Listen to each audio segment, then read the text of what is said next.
Good day and welcome to physics. We're going to look at radioactive decay today and half-life. Okay, so radioactive decay, guys. Radioactive decay, we have to remember, is a random event. Okay, the unstable nuclei in some materials will break up or disintegrate. This is impossible to predict exactly which nuclei will decay. This disintegration of the nuclei is called radioactive decay. So what we said is that it is completely random and it also happens spontaneously. We can't force it to happen. Okay, now with regards to radioactive decay, some types of nuclei are more stable than others and decay at a faster rate. So some atoms decay over a long period of time and some atoms decay over a small period or shorter period of time. If we speak about atoms here, we're speaking about elements. Okay, so here we've got an element, we've got 8 atoms there, and after 10 days, 4 of the elements are still the original and 4 of them have turned into a new element.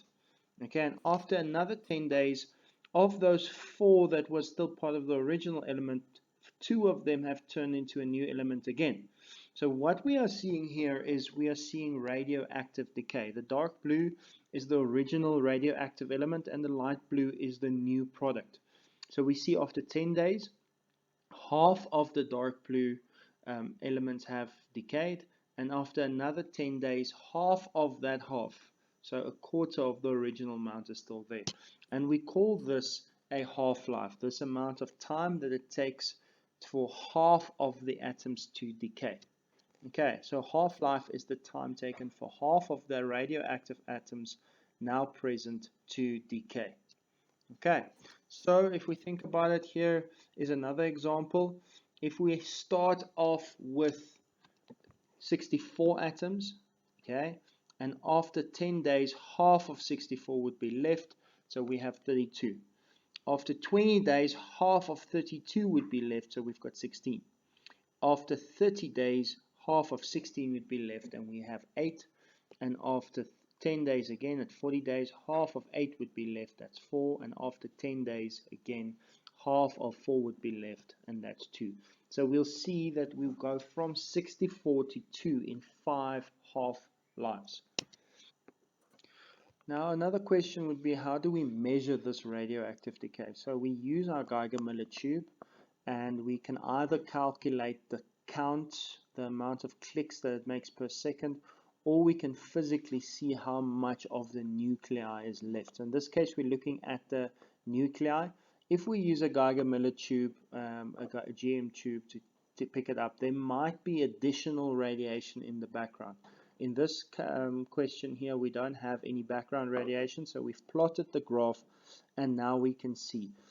So if we look at the graph, we see it's a curve that slants downwards. Okay, the rate is quick, or the slope is very steep in the beginning, and then it becomes flatter and flatter and flatter as there is less radiation or atoms that can decay. So we can see, we start with 64 on the x-axis. We look at where's half of 64, 32, and we look at the time for that, and that is 10. And then we take the 32 and half it again, and then we look at the time for that, and that's 20. So that's 16, and it goes to 20. And half of 16 is 8, and we find the time, and that's 30. So we can see the time intervals 10, 20, 30, 40 becomes our decay rate. Okay, so another example here, a few half-lives. Radon gas has a half-life of 52 seconds, and then it goes all the way up to carbon-14, 5,730 years, and then to plutonium, which is 24,400 years. So you can see that there's a wide range of half-lives. Each element has its own half-life. Okay, in the early hours of 26 April 1986, one of the 4 reactors at Chernobyl power station exploded. Because of the long-lived radiation in the region surrounding the former Chernobyl power plant, the area won't be safe for habitation for at least another 20,000 years. So guys, if you look there at radium, radium is one of the elements that they often use. For every 1,602 years, half of the amount of radium would be left. Okay, so if there was a ton in 1,602 years, it would be half a ton. And then in another 1,602 years, there would be a quarter of a ton, and so forth until all of it has decayed and it becomes safe again. Okay, so in the radioactive sample, the average number of disintegrations per second is called the activity. Okay, the SI unit for activity is called becquerel. For example, 100 becquerel means 100 nuclei disintegrating per second. So that's the unit which we measure radioactive decay. Okay, so here we have a graph, a question here.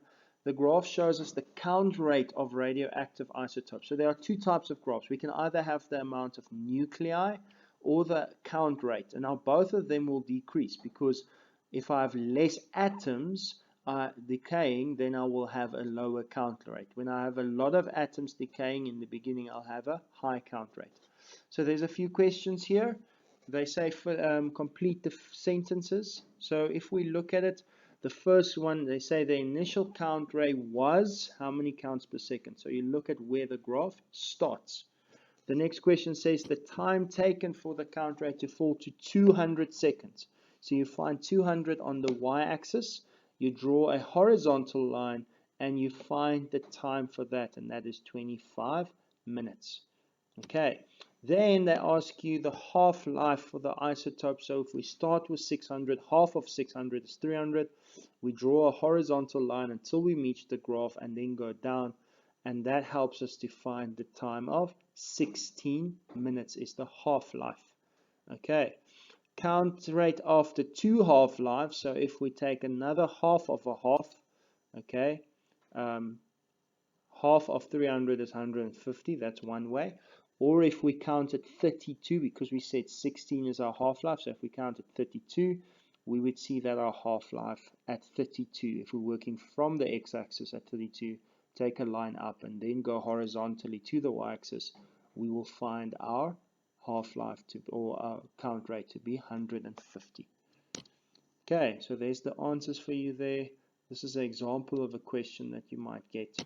Okay, so guys, calculate the half-life or decay curves from which background radiation has not been subtracted. Okay, so every half a minute a teacher records the count rate of a radioactive substance. The background count was 3 becquerel. Calculate the correct count rate and draw the graph. So in 0 minutes, there were in the beginning there was 52. We subtract 3 from each time because there's constantly 3 becquerels in the background. If we draw that, we start with the 49, okay, and we draw our rate there. Obviously, it's experimental data. So if we start with half of 49, then about 24.5 would be our half-life. And we look at the time indication there, and that is about at 1 minute. So that's how we will find our half-life. We go to half of our initial rate, and we see the time allocated with that. Okay, guys, I hope you have an awesome day, and if you've got any questions, feel free to leave a post. Thank you very much.